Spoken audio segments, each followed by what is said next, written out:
cumpri a minha promessa e trouxe para vocês a gravação do capítulo 1 do livro O Carisma de Adolf Hitler, por Lawrence Rees. Ele é autor da aclamada série da BBC The Dark Charisma of Adolf Hitler. Esse livro aqui tem anos que eu tenho na minha prateleira e eu sei que tem muito a ver com questões de manipulação em massa, como Hitler conseguiu o que ele conseguiu.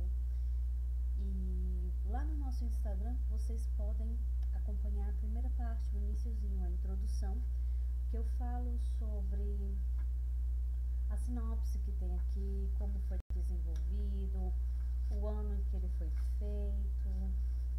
Tem uma citação de Adolf Hitler que eu prefiro repetir, que eu falei lá no vídeo do Instagram também.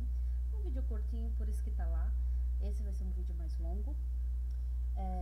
Temos aqui, ó, Adolf Hitler citou: toda a minha vida pode ser resumida nesse meu esforço incessante de persuadir outras pessoas. Então ele tinha um esforço incessante, uma necessidade de persuadir, mas ele usa essa palavra persuadir com muita, para trazer leveza em sua fala, quando na verdade o que ele quer é manipular. Ah, mas aí qual é a diferença entre manipular e persuadir?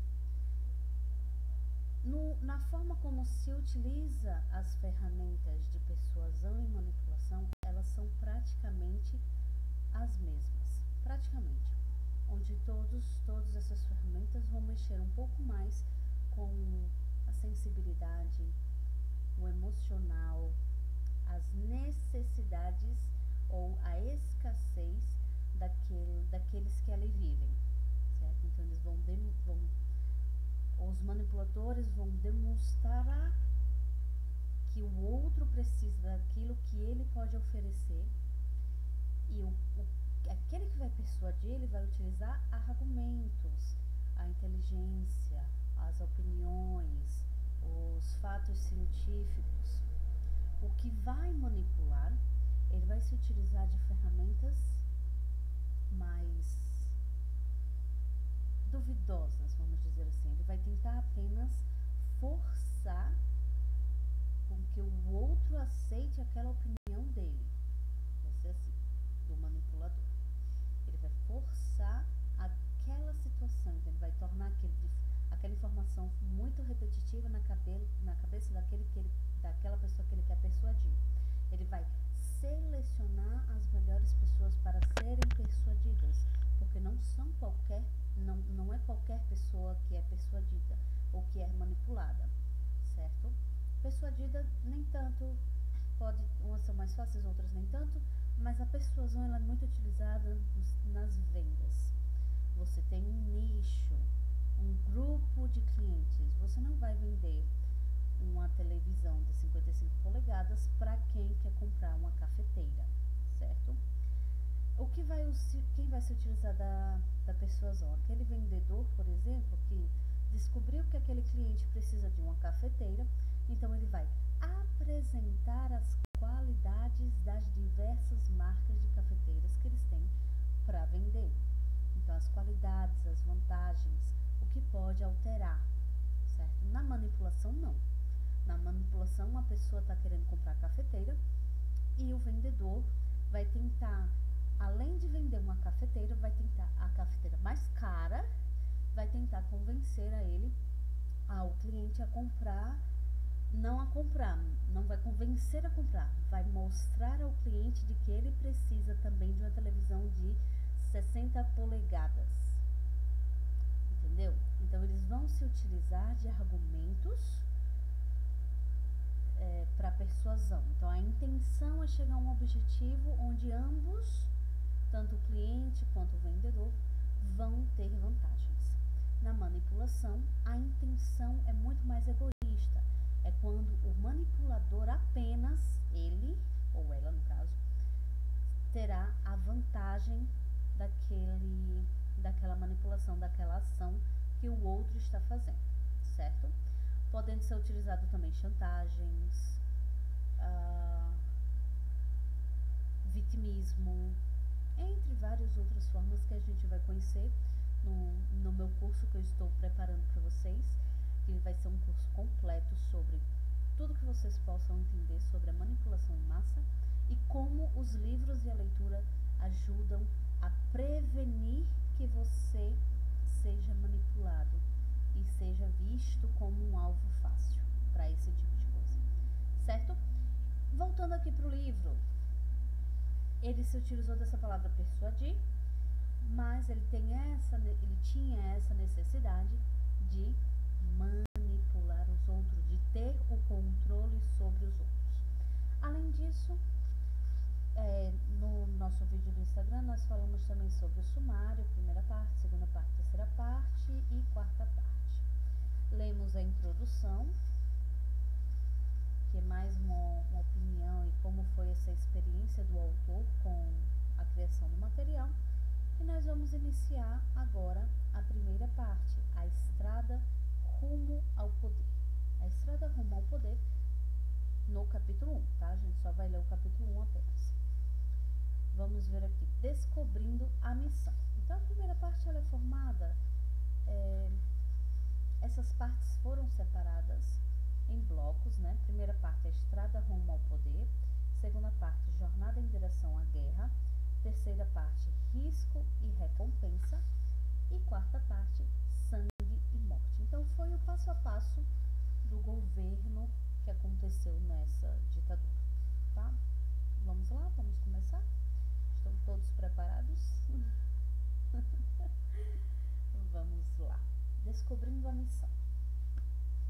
Em 1913, deixa eu aproximar aqui o microfone para ficar um som mais agradável para vocês ouvirem muito melhor, tá? Em 1913, quando Adolf Hitler estava com 24 anos, nada em sua vida apontava para o futuro líder carismático da Alemanha, nem sua profissão.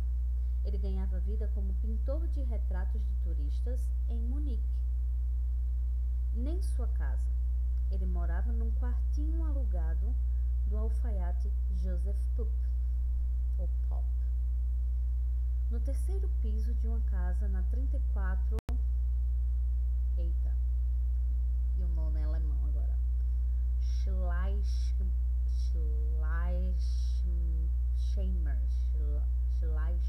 Eu acho que é assim, mas é um nome alemão, tá? Perdoa o meu nada existente alemão. Schleichheimer Strasse, ao norte da estação central de Munique. Nem as roupas que usava. Ele se vestia de modo conservador, quase desleixado, com o traje do burguês convencional da época, calça e casaco pretos. Nem sua aparência física. Seus traços eram pouco atraentes, com o rosto fundo, dentes amarelados, bigode irregular e cabelos pretos sem vida, caindo na testa. Nem sua vida emocional. Ele achava impossível manter amizades duradouras e jamais tivera uma namorada. Sua característica mais predominante era a sua capacidade de odiar. Ele era de mal com o mundo, escreveu August Kubzak, que o hospedou na Áustria vários anos antes. Para qualquer lugar que ele olhasse, só via injustiça, ódio e hostilidade. Nada escapava de sua crítica ou lhe caía bem aos olhos. Asfixiado por sua lista de ódios, ele despejava a fúria em tudo, a humanidade como um todo, que não o compreendia, não o valorizava e o perseguia. Como foi possível que esse homem tão medíocre, aos 24 anos, se tornasse uma das figuras mais poderosas e infames da história mundial, um líder conhecido por seu carisma? Claro que as circunstâncias tiveram um papel importante nessa transformação. Porém, um dos tantos aspectos notáveis dessa história é como inúmeros traços que Hitler possuía como pintor excêntrico, perambulando pelas ruas de Munique em 1913, traços de sua personalidade que contribuíram para o seu insucesso profissional e pessoal à época. não apenas permaneceram com ele até o fim, mas passaram a ser vistos como pontos fortes em lugar de fraquezas. Sua intolerância monumental, por exemplo, se traduzia em impossibilidade de discutir qualquer assunto.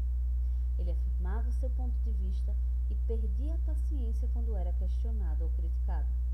Mas o que era assimilado como gritos ignorantes em 1913, mais tarde seria visto como uma visão determinada, e ele tinha um excesso de confiança absurdo em suas próprias habilidades.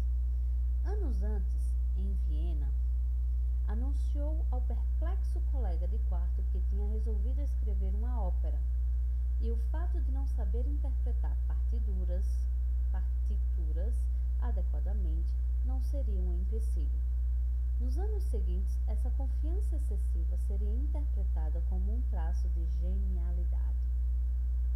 Até chegar a Munique, Hitler já tinha vivido anos de decepções. Nascido em 20 de abril de 1889 em Bernayn, na Áustria, na fronteira com a Alemanha, Hitler não se dava bem com o pai, que o surrava. Seu pai morreu em janeiro de 1903, aos 65 anos, e sua mãe sucumbiu ao câncer 4 anos depois, em dezembro de 1907, com apenas 47 anos. Órfão aos 18 anos, Hitler perambulou entre Linz, na Áustria, e a capital Viena, e em 1909 passou por grandes privações durante alguns meses, até receber uma pequena quantia em dinheiro de presente da tia, o que lhe permitiu se estabelecer como pintor. Ele não gostava de Viena. Julgava-a uma cidade ordinária e impura, repleta de prostituição e corrupção.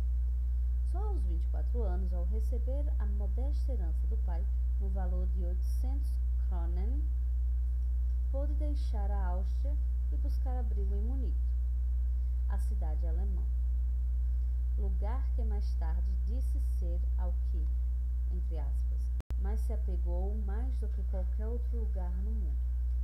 Mesmo vivendo finalmente em uma cidade que adorava, Hitler parecia destinado ao total anonimato. Apesar da impressão que ele queria passar ao mundo, em sua autobiografia Mein Kampf, Minha Luta, escrita 11 anos depois, tentou convencer os leitores de que durante esse tempo ele agiu quase como um político em formação. Em 1913, Hitler era um indivíduo inadequado social e emocionalmente, com uma vida sem direção.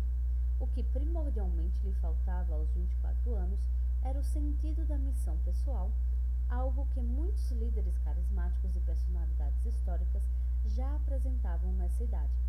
Ele só descobriu o que fervorosamente acreditava ser sua missão de vida após a Primeira Guerra, pela forma como terminou.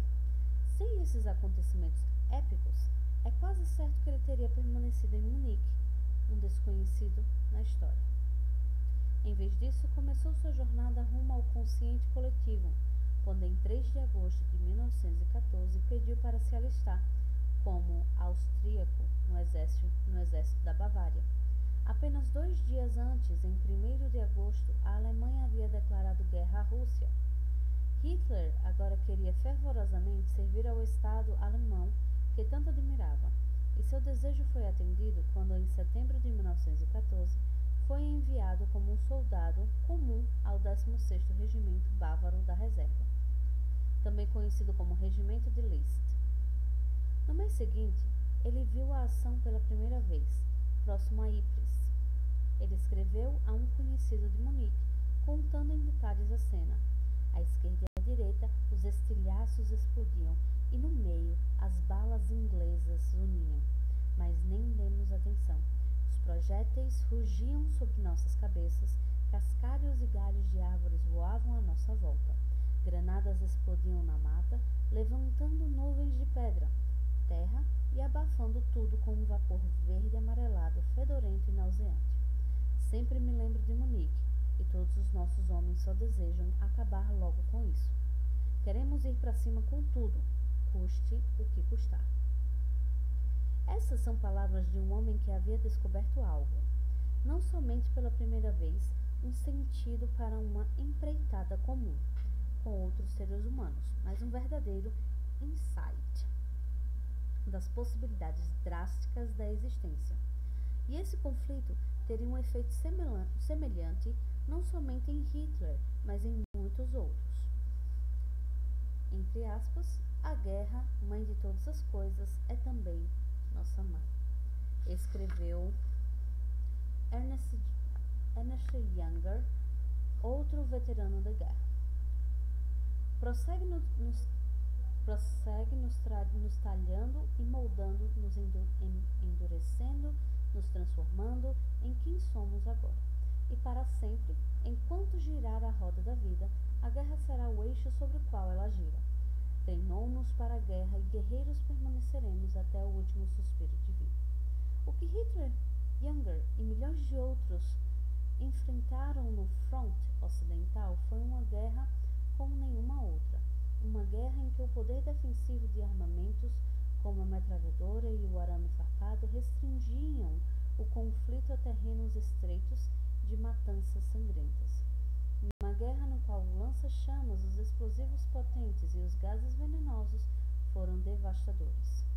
Como resultado, para Hitler, entre aspas, o romantismo da batalha foi logo substituído pelo terror. Não surpreende que ele tenha elaborado sua percepção da vida como uma luta brutal e constante, pois a vida para um soldado raso da Primeira Guerra era exatamente isso. Mas não era só isso. Também havia, principalmente para Adolf Hitler, a sensação de que a experiência dessa guerra era um teste que oferecia a possibilidade de atos de heroísmo. Ainda assim, apesar dos estudos recentes que confiam que ele não viveu nas trincheiras, mas serviu como mensageiro do quartel-general do regimento, logo atrás da linha de frente, é inegável que Adolf Hitler foi um soldado corajoso. Em outubro de 1916, foi ferido na Batalha de Somme e 2 anos depois ganhou a Cruz de Ferro, primeira classe. Foi indicado a essa condecoração por um oficial judeu, Hugo Gutmann, e recebeu uma comenda oficial do comandante do regimento, Emmerich von Göttingen, que afirmou que na função do mensageiro, ele, Hitler, foi exemplar com seu sangue frio e determinação em combates locais ou de deslocamento, e que sempre estava pronto para se oferecer como voluntário para entregar mensagens nas situações mais difíceis sobre grande risco de vida. No caso, risco de morte, né? Poderia morrer na guerra.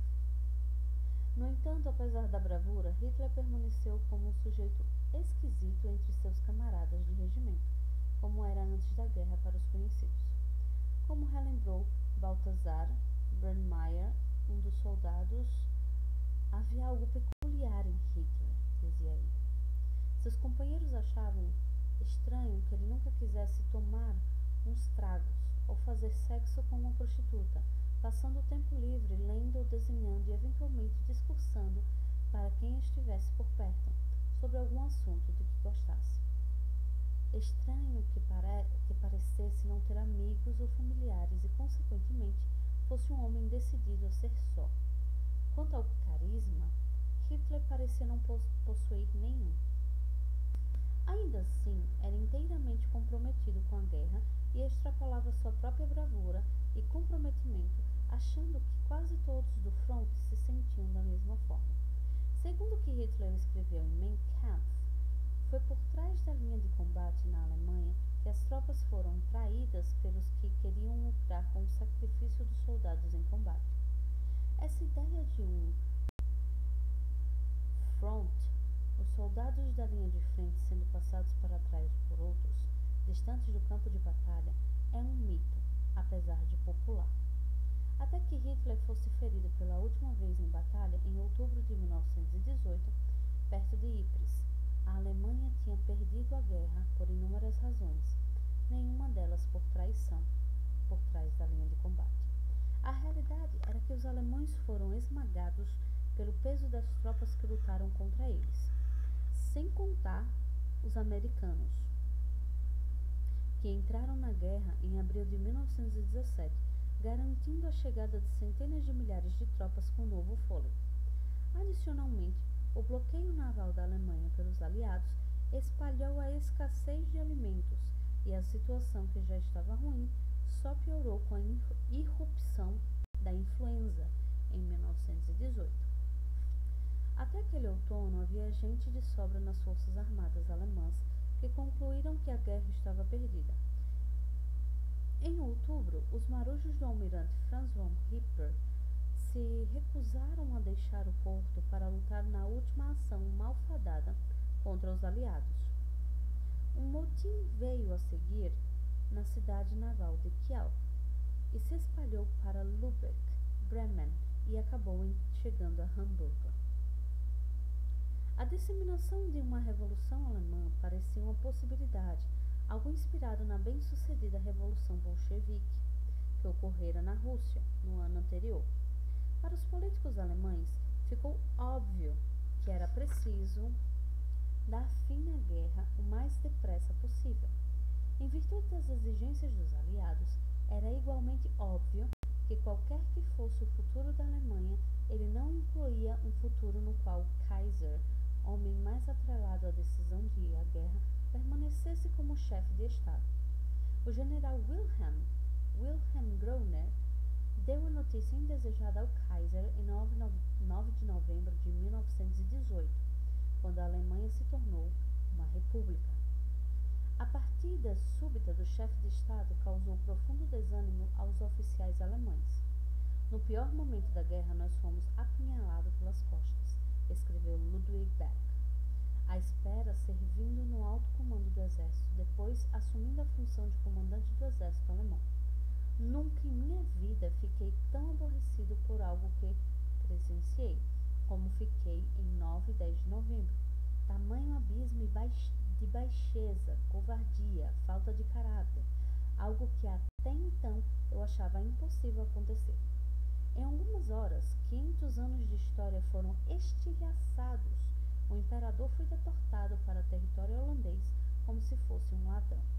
Não podia ter sido mais veloz, e tudo com um homem distinto, nobre e honrado.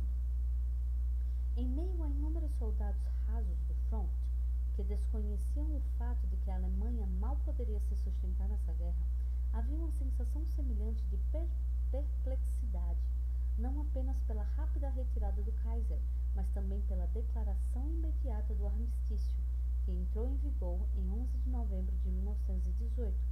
As tropas da linha de frente não se sentiam derrotadas, afirma Herbert Richter, que lutou no fronte ocidental.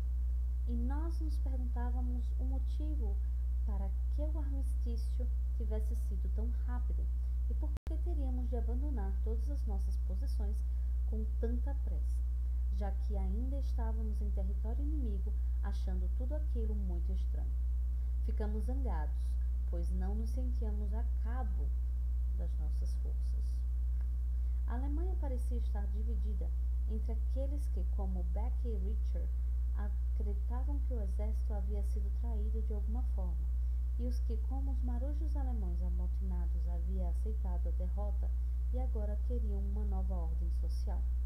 Em janeiro de 1919, uma greve geral em Berlim se tornou uma ascensão socialista. O bávaro Fridolin von Spaun, adolescente à época, viajou para a capital para testemunhar esses acontecimentos históricos. Eu estava muito empolgado com o que estava acontecendo, pois tinha lido no jornal a respeito da revolução em Berlim e simplesmente tinha que ver com meus próprios olhos como é feita uma revolução. Fui levado a Berlim pela curiosidade. Chegando lá, mergulhei no tumulto. A cidade estava totalmente enlouquecida. Centenas de milhares de pessoas corriam pelas ruas gritando, primeiro de um lado, depois do outro. Havia uma facção bem esquerdista, e essa facção era decisivamente influenciada por um homem chamado Karl Liebknecht. E a sorte que às vezes sorri para mim me concedeu a chance de vê-lo em carne e osso. Eu estava no meio da multidão e subitamente ouvi um grito. Depois chegou um caminhão, as pessoas abriram algum espaço para ele. Ao passar, todos gritavam Liebknecht, Liebknecht, saudando. Eu nem consegui vê-lo, pois ele estava totalmente cercado por uma massa humana, por guarda-costas armados com rifles. Então, aquele homem lendário, Karl Liebknecht, surgiu na janela de cima e fez um discurso empolgado. Não foi muito demorado, menos de meia hora. Já não me lembro bem. E aquele discurso me impressionou tanto que a partir dali eu jurei ser anti-bolchevista, por conta de todas as baboseiras que ele lançava às pessoas, e as afirmações tão inflamadas, incrivelmente inflamadas. Notei que ele não estava nada interessado em criar um paraíso para os trabalhadores. Na verdade, era só cobiça pelo poder. Dessa forma, totalmente imune às tentações da esquerda, eu fui embora da praça sendo um anti-bolchevista. 14 dias depois, esse senhor Liebknecht não estava mais vivo. Seus opositores o haviam pegado com sua cúmplice, uma polonesa chamada Rosa Luxemburgo. Simplesmente mataram os dois. Pode até soar insensível, mas não chorei por eles. Tiveram o que mereceram. Essa foi uma fala. Fridolin von Spaun também ficou tão apavorado com a sede de poder de Karl Liebknecht, naquele janeiro de 1919, em Berlim, que em seguida ingressou numa unidade de Freikorps para lutar contra os revolucionários comunistas. No rastro de destruição, ao final da guerra, inúmeras dessas Freikorps haviam sido formadas no intuito de reprimir a revolução esquerdista. Faziam parte desses grupos principalmente ex-soldados que atendiam ao chamado de seu antigo comandante, e foram as unidades de Freikorps, e não a polícia nem o exército alemão, que exerceram um papel mais importante na repressão à Revolução de Berlim, em janeiro de 1919, passando a ser as primeiras garantidoras da nova República Alemã.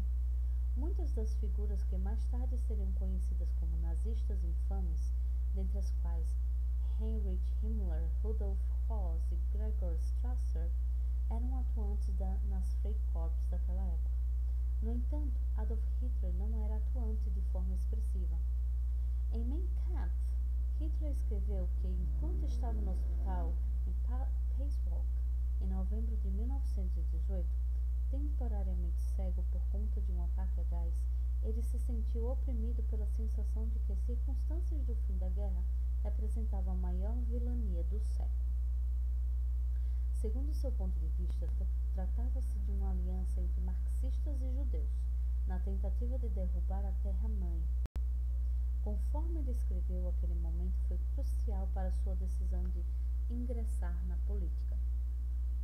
Os atrativos de uma história tão dramática na formação do mito são óbvios.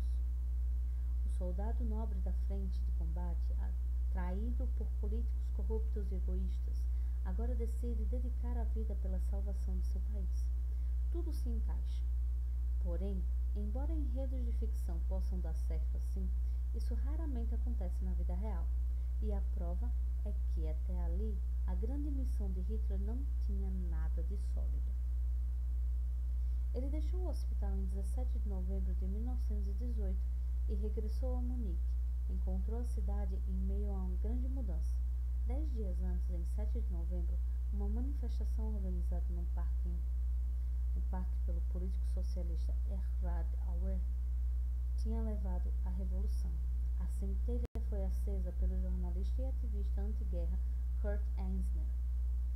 Ele havia incitado os soldados que participaram da manifestação a se amotinarem contra seus oficiais e a assumirem o controle de seus batalhões. Conselhos trabalhistas e conselhos de soldados foram formados para instituir a ordem na revolução e foi deposta a monarquia hereditária da Bavária, Casa de Wittelsbach. Munique então se tornou uma república socialista sob liderança de Kurt Eisner. Mais tarde, Hitler expressaria em Mein Kampf a sua repulsa pela forma como as coisas se desenrolaram em sua amada Munique. Não é de se admirar, já que Kurt Eisner era judeu e também socialista. No entanto, a postura de Hitler à época era bem diferente. Ao contrário de milhares de alemães que, como Fridolin von Spaun, se alistaram nas Freikorps para lutar contra a Revolução Comunista, ele decidiu continuar no exército. Então, após um breve período servindo num campo de prisioneiros de guerra distante de Munique, ele regressou à cidade no início de 1919 a serviço de seu batalhão, numa época em que Munique ainda estava sob o comando de Kurt Eisner. E os registros dão conta de que quando a malfadada República Soviética da Bavária foi declarada, algumas semanas depois, conduzida por comunistas fanáticos como Eugene Levin, que como Eisner era judeu, Hitler foi eleito representante de seu batalhão, algo que seria muito improvável se ele tivesse se oposto à Revolução Comunista. Nessa época havia opções claras a Hitler, que poderia ter deixado o exército e ingressado numa Freikorps, ou pelo menos optado pelo menor envolvimento possível com o regime comunista de Munique. O fato de não ter tomado nenhuma dessas decisões lança fortes dúvidas quanto à sua afirmação em Mein Kampf, quanto a já ter fanaticamente abraçado a sua missão política em 1919. No entanto, apenas alguns meses depois, no outono daquele ano, quando Hitler escreveu seu primeiro manifesto político, o conteúdo transbordava ódio contra os judeus e era inteiramente compatível com os pontos de vista que ele expressaria pelo resto de sua vida. O que mudou entre a aparente aceitação de Hitler quanto à Revolução Comunista em Munique, em abril de 1909, e a expressão de sua ira contra os judeus em setembro foi a situação política. As Freikorps ingressaram em Munique em 1º de maio de 1919 para retomar a cidade. A República Soviética, entre aspas, da Bavária logo desmoronou, mas não antes que os comunistas assassinassem cerca de 20 reféns. A vingança das Freikorps foi sangrenta e ampla, e pelo menos 1000 pessoas foram mortas. A cidade ficou traumatizada por essa experiência da esquerda e logo abraçou as forças de direita, como fez Adolf Hitler. Logo após a queda do governo comunista da Bavária, Hitler foi membro do novo comitê investigativo de soldados para averiguar se membros de seu regimento haviam apoiado o regime. O rápido flerte de Hitler com as instituições de esquerda se encerrou para sempre. Como era de se esperar, a relativamente recente descoberta da improvável relação entre Hitler e a Revolução Esquerdista em Munique, que resultou em várias tentativas de explicar suas atitudes, talvez ele tivesse virado a casaca e suas atitudes fossem um sinal de uma situação extremamente confusa e incerta. Algo que serviu para ilustrar que a vida dele ainda poderia ter se desenrolado em outras situações ou direções. Como podemos, então, melhor entender a postura de Hitler durante esse período? Seria possível que seu apoio implícito à Revolução Socialista fosse uma fraude? Que ele ainda fosse intimamente fiel às antigas crenças de extrema-direita, mas estava apenas seguindo os acontecimentos, talvez atuando como um espião, de modo a descobrir mais a respeito de seus adversários? Sem dúvida, essa é a explicação que ele próprio teria dado se fosse forçado a fazer. Ele teria se sentido extremamente vulnerável ao peso contido nessa história, demonstrando que era meramente como a maioria dos seres humanos, aturdido pelo que tinha de acontecer. Porém, não há nenhuma prova convincente que respalde a ideia de que Hitler estivesse seguindo alguma estratégia maquiavélica nos meses posteriores ao fim da guerra. Muito pelo contrário. O capitão Karl Mayer, comandante do Departamento de Informações do Exército de Munique, incumbido de reeducar os soldados após a Revolução Socialista, conheceu Hitler na primavera de 1919 e suas lembranças eram claras. À época, Hitler estava pronto para se unir a qualquer um que fosse amável com ele. Ele nunca teve aquele espírito de Marte, Alemanha ou morte, que depois lhe seria atribuído e não utilizado como propaganda no slogan para enfatizá-lo. Ele teria trabalhado para um empregador judeu ou francês com a mesma rapidez que o faria para um ariano. Logo que o conheci, ele parecia um cão perdido em busca de dono. Meyer era um sujeito incomum. Mais tarde, ele deixaria a extrema-direita da política alemã para se tornar um democrata e voraz adversário de Hitler, e acabaria morrendo em um campo de concentração nazista em 1945. E embora algumas de suas investidas contra Hitler parecessem exageradas e até extravagantes, ele alegava, por exemplo, que Hitler era tão idiota que nem conseguia escrever seus próprios discursos. Não há muito por que duvidar de suas impressões do primeiro encontro com Hitler, em maio de 1919. Na verdade, essas impressões oferecem a explicação mais convincente quanto à conduta de Hitler na época. Dessa forma, ao que parece, Hitler não era uma figura política tão perspicaz em 1919. Era simplesmente um soldado desconsolado pela guerra perdida, confuso e incerto em relação ao que viria pela frente, contente por conseguir se manter no exército pelo máximo de tempo possível, único lar e emprego que teve. Isso não significa que ele fosse inexpressivo.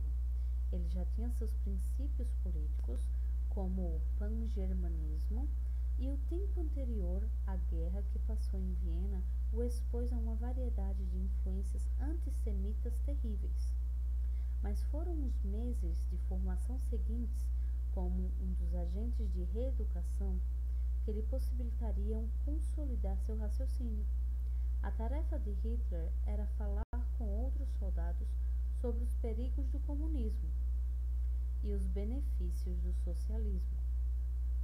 Como treinamento para a função, participou de um curso especial na Universidade de Munique entre 5 e 12 de junho de 1919, onde assistiu às diversas palestras, dentre as quais História Política de Guerra e Nossa Situação Econômica, todas de posição correta e antibolchevista.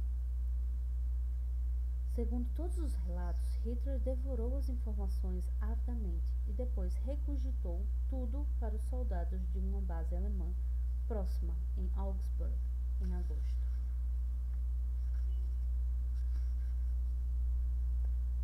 Ele extravasou seus vorazes pontos de vista antissemitas, particularmente em discursos ligando os judeus aos bolchevistas e à Revolução de Munique.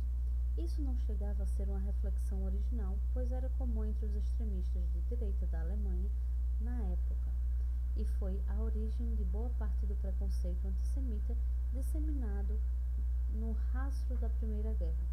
Segundo Fridolin von Spahn, também antissemita convicto, as pessoas mandadas para Bavária para estabelecerem um regime de conselhos comunistas eram, em grande parte, judias. Basta olhar os nomes das figuras de destaque. Naturalmente, já se sabia que na Rússia os judeus também ocupavam uma posição de muita influência. A teoria marxista começou com um judeu, Karl Marx, na qual Lenin supostamente se embasou. Hitler já havia sido exposto a retóricas antissemitas severas.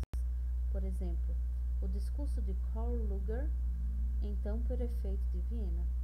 Porém, ao contrário da visão que expõe em Mein Kampf, não há evidências contemporâneas expressivas que provem que ele já tivesse um engajamento antissemita antes do fim de guerra. Fica claro que ele indubitavelmente manifestava pontos de vista fortemente antissemitas por volta de agosto de 1919, mas àquela altura já havia participado das palestras organizadas por Meyer e presenciado o estado de espírito de muitos em Munique em relação à República Soviética de curta duração que tinha sido instituída na cidade. Entretanto, não há indícios de que Hitler estivesse forjando a sua postura antissemita. O poder e a força com que expressava suas opiniões eram de um convicto absoluto. Hitler estava com 30 anos. Somente a partir desse momento, no verão de 1919, é que se pôde identificar o registro histórico da primeira referência a um traço carismático que ele pudesse possuir. Na base de Augsburg, inúmeros soldados frisaram positivamente a habilidade de Hitler como orador. Um deles, o artilheiro Hans Noden, escreveu que Hitler revelou ser um orador brilhante e fervoroso que incita a plateia a acompanhar seu discurso. Em uma ocasião, ele não conseguiu concluir um discurso mais longo dentro do tempo disponível e perguntou aos presentes se eles estariam interessados em ouvi-lo falar após o expediente. Imediatamente todos concordaram. Ficou óbvio que o interesse havia sido despertado nos homens. Hitler sempre desprezara debates e só queria discursar. No entanto, antes da guerra não havia plateia disposta a ouvir suas arengas sobre ópera ou arquitetura. Mas agora havia gente pronta a ouvir suas opiniões sobre as dificuldades da Alemanha pós-guerra. Hitler sempre fora convicto de seus julgamentos e relutava em ouvir ou argumentar. E nessa crise, muitos estavam predispostos a acolher essa postura implacável. Muitos dos pontos de vista de Hitler agora eram reconhecidos como os do futuro Führer do povo alemão. Em 16 de setembro de 1919, por exemplo, ele escreveu a pedido do capitão Meyer uma declaração antissemita terrivelmente odiosa. Ele disse que os judeus geravam uma tuberculose racial entre as nações e que o objetivo tinha de ser a remoção total dos judeus da Alemanha. 4 dias antes de escrever essa carta, Hitler tinha participado de uma reunião política no salão Laber da cervejaria Sternecker-Bro, em Munique. Parte de seu trabalho para Capitão Meyer era observar e relatar os partidos políticos extremistas e não havia grupo mais radical do que o Partido dos Trabalhadores Alemães. Olha só a coincidência que estamos vendo aqui. Até no nome. Pay attention, presta atenção. Vou repetir. Parte de seu trabalho para o capitão Meyer era observar e relatar os partidos políticos extremistas, e não havia grupo mais radical do que o Partido dos Trabalhadores Alemães. Eles eram pouco mais que um grupo de discussão fundado em 1919 por um chaveiro chamado Anton Drexler e o jornalista Karl Harrer. Os dois decidiram promover um programa antissemita e antibolchevista e pró-trabalhadores do tipo já comum na direita. Drexler já tinha sido membro do Partido da Pátria, fundado por Wolfgang von Kapp 2 anos antes, um dos incontáveis grupos de direita da época, como Federação da Resistência e Proteção Nacionalista Alemã e a Sociedade Thule. Havia somente 2 dúzias de pessoas no salão Laber naquela noite quando Hitler discursou contra o movimento de independência da Bavária e do restante da Alemanha, e ele logo causou uma forte impressão. Drexler percebeu o talento retórico de Hitler e o encorajou a ingressar no pequeno partido. Foi nesse momento que Adolf Hitler se uniu ao que viria a ser o Partido Nazista. Nas semanas seguintes, Hitler revelou que possuía uma missão: proclamar os meios de soerguer a Alemanha das ruínas da derrota, mas ainda não havia revelado que era ele o grande líder que realizaria pessoalmente essa tarefa. No entanto, em sua carta de 16 de setembro, atacando os judeus, ele tinha apontado a necessidade de transformar a Alemanha em um estado autocrático regido por indivíduos autocráticos. O renascimento não se dará pela liderança política de maiorias irresponsáveis e influenciadas por dogmas partidários, nem pela imprensa irresponsável, nem por frases de efeito adotadas de países estrangeiros, mas somente pela ação implacável de responsabilidades que demonstrem liderança nacional e senso de responsabilidade interior. Aparentemente, o homem havia encontrado sua missão, mas não era uma missão a qual estava predestinado. Após a chegada de Sterneckerbrock, a vida de Hitler mudou. Ele havia sido arremessado de um lado para o outro por mares tempestuosos, mas agora havia encontrado um porto seguro. Pelo resto da vida, ele fingiria que sempre havia sido destinado a chegar a esse lugar.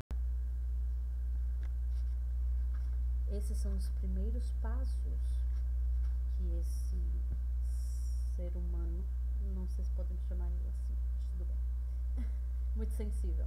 Esse é um livro realmente muito sensível, uma leitura que precisamos ter muito cuidado e atenção por possuírem fatores históricos baseados em livros, baseados em pesquisas, muita leitura, baseado nos artigos que possuem atualmente como provas, além de discursos, além de comentários feitos pelas próprias pessoas que ali viveram ao redor desse ser que demonstrou ser muito convincente, certo? Ele ser uma pessoa admirável, não, isso não é, mas as capacidades que ele possuía são impressionantes. Não sei se vocês concordam comigo, mas é algo que me leva a refletir bastante sobre até onde um ser humano é capaz de ir para manipular todo um país, toda uma massa, toda uma população. Isso porque também pode ter chegado a manipular outras pessoas fora desse círculo, né? Quantas pessoas foram convencidas a isso? E é algo que me leva a pensar e refletir de que forma houve essa manipulação. Claro que no meio de toda essa população existiam pessoas que ajudavam os judeus, que escondiam outros fugitivos, que protegiam, que eram contra, né? Existiam pessoas inteligentes a esse ponto e corajosas também, a serem contra essa abominação, esse escândalo, essa matança que aconteceu no governo de Hitler. Mas, nesse primeiro momento, quando ele ainda está dando os primeiros passos dentro da política, ele estava perdido no mundo, ele não sabia o que ele iria fazer, ele não sabia o que ele queria.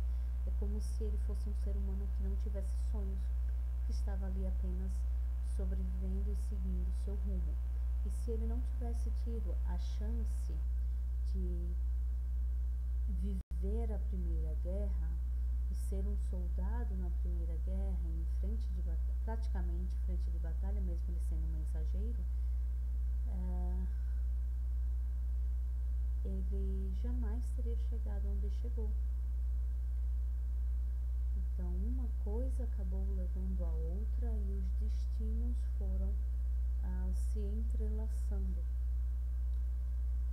E não necessariamente foi uma escolha dele, ele foi aproveitando o que estava à sua volta. Ele aproveitou o que estava à sua volta para ir sobrevivendo naqueles ambientes. E acabou que ele já tinha desenvolvido uma oratória expressiva, marcante, e começou a convencer outras pessoas sobre as suas opiniões, sobre seus pensamentos, estudos sobre... Ele se utilizou dessa sensibilidade do pós-Primeira Guerra Mundial, dessa sensibilidade do povo em geral, principalmente dos soldados que se sentiram traídos por todos os acontecimentos políticos que vieram após a Primeira Guerra Mundial. Ele se utilizou dessa sensibilidade para convencer. Mas fica a pergunta, até que ponto ele começou a fazer isso de forma proposital? Porque a princípio, o que deu para entender nesse primeiro momento é que ele estava apenas ali pisando em ovos para poder se encaixar. Ele estava tentando se encaixar e encontrar a tal da missão dele. Ele estava tentando se encaixar, mas ele não sabia o que ele era, não sabia o que ele queria fazer, nem nada. Ele estava tentando se encaixar e encontrar o seu lugar no mundo. E acabou que encontrou um lugar onde o tornou capaz de convencer pessoas de que outras pessoas eram as vilãs. Os manipuladores, eles precisam de vilões, né? Eles precisam de inimigos a lutarem contra, e aí eles terem a capacidade de manipular o outro, de mexer na cabeça do outro e aproveitar aquela instabilidade emocional, política e de sobrevivência ali naquele país. Essa instabilidade, essa falta de equilíbrio toda fazia com que a população fosse mais suscetível a ser convencida por ele. A população foi vítima por escolher ele? Não diria, né? Em parte, eu diria que em parte. Em parte, sim, toda essa população foi vítima, principalmente quem concordou. Mas, em outra parte, eu diria que elas foram passivas. É como se as pessoas não quisessem se dar ao trabalho e esperavam que esse político, esse ser, resolvesse tudo para eles. Então, em parte, sim, são vítimas, porque todos acabaram sofrendo no meio do percurso, e menos, bom, não sei se ele, mas a princípio se demonstra que ele não sofreu tanto assim. É em parte isso, que tinha essa sensibilidade na vida do povo, e em outra parte, as pessoas ficaram passivas porque elas não queriam mexer o dedinho do desconforto para poder gerar aquele mundo melhor para elas mesmas. Então tem um pouquinho desses dois ali, certo?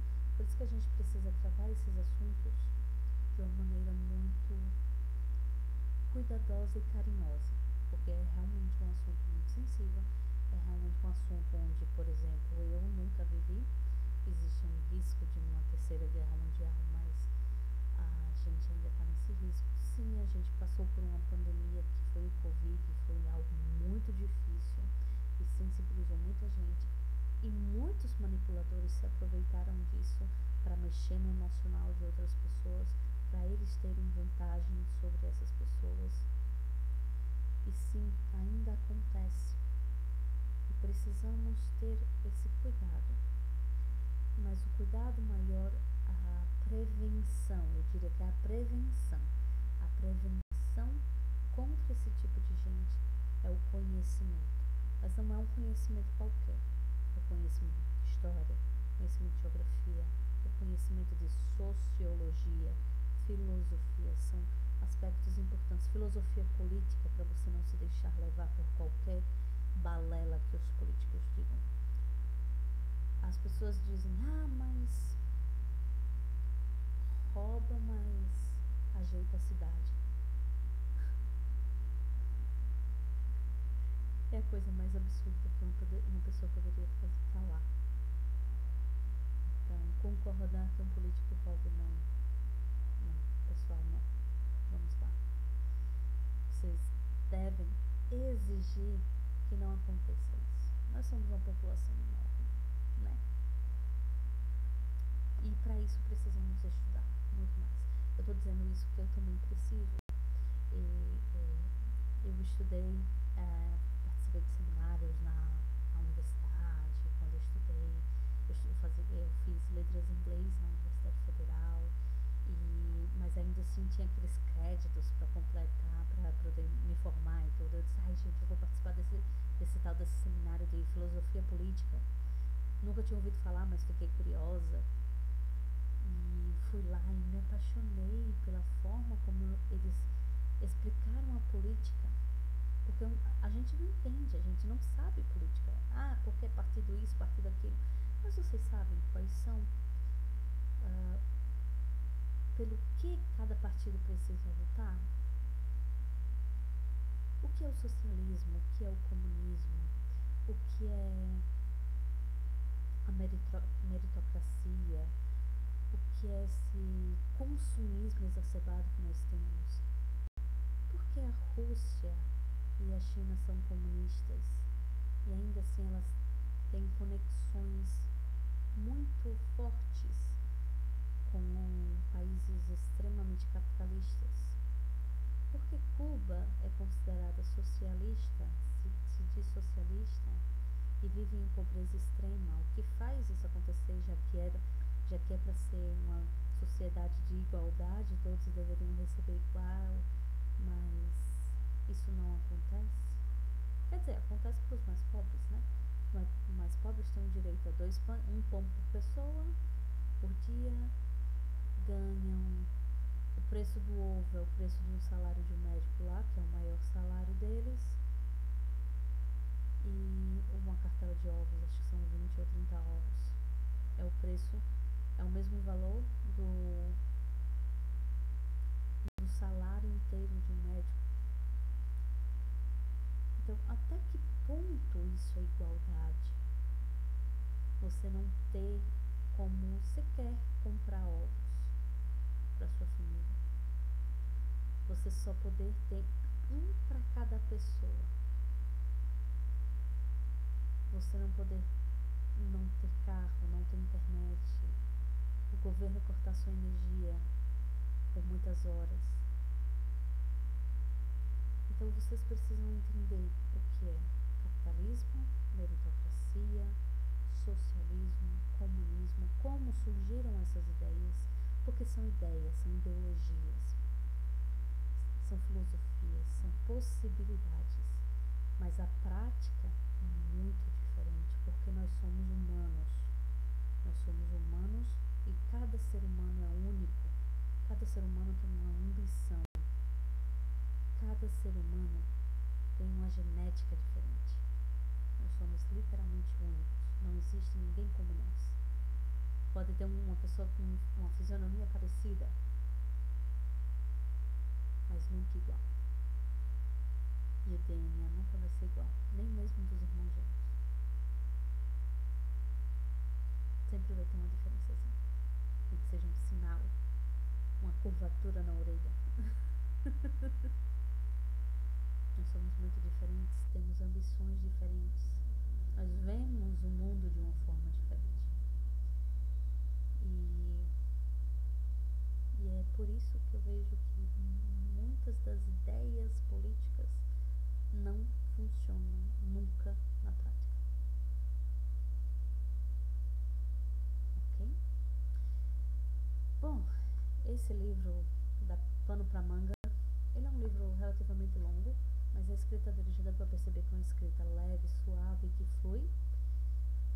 Eu digo que não é para qualquer pessoa ler esse livro. Para ler esse livro é preciso já ter estudado e prestado atenção nas aulas de história sobre Primeira Guerra Mundial e Segunda Guerra Mundial. E a Guerra Fria também, eu diria, porque